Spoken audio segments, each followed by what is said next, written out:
2010ஆம் ஆண்டு. அப்போது திமுக ஆளுங்கட்சி, அம்மா அவர்கள் எதிர்க்கட்சி.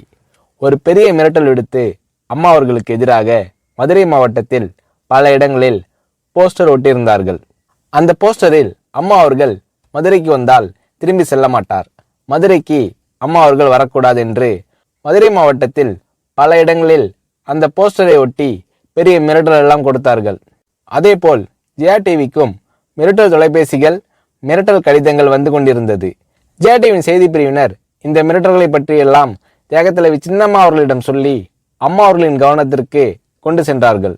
அம்மா அவர்கள் துணிச்சல், வீரம், கம்பீரம் இவற்றின் ஒட்டுமொத்த உருவம். அதனால் புரட்சி தலைவி அம்மா அவர்கள், நான் மதுரைக்கு போய் தீருவேன், பொதுக்கூட்டத்தில் பேசியே தீருவேன், எது நடந்தாலும் எதிர்கொள்கிறேன் என்று சொல்கிறார்கள். ஒரு கட்டத்தில் ஜெயா டிவிக்கு மிரட்டல் எப்படி வருகிறது என்றால், ஜெயா டிவியின் அலுவலகத்தை வெடிகுண்டு வைத்து தகர்ப்போம், அம்மா அவர்கள் மதுரைக்கு வந்தால் ஜெயா டிவியை ஒழிப்போம், இப்படியெல்லாம் நிறைய மிரட்டல்கள் தொலைபேசியின் வாயிலாகவும் கடிதத்தின் வாயிலாகவும் வந்து கொண்டிருக்கிறது.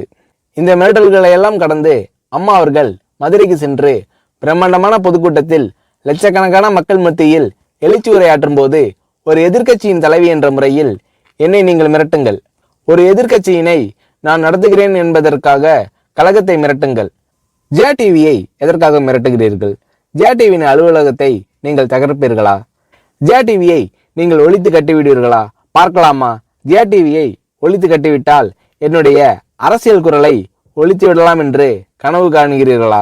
ஜெயா டிவி என் உயிருக்கும் மேலானது, நான் என்னுடைய உயிரை விட அதிகமாக நேசிப்பது, என்னுடைய அரசியல் கரமாக நான் போற்றி புகழ்வது, அதன் மேல் நீங்கள் கை வைப்பீர்களா, பார்க்கலாமா என்று எழுச்சி உரையாற்றினார் புரட்சி தலைவி அம்மா அவர்கள்.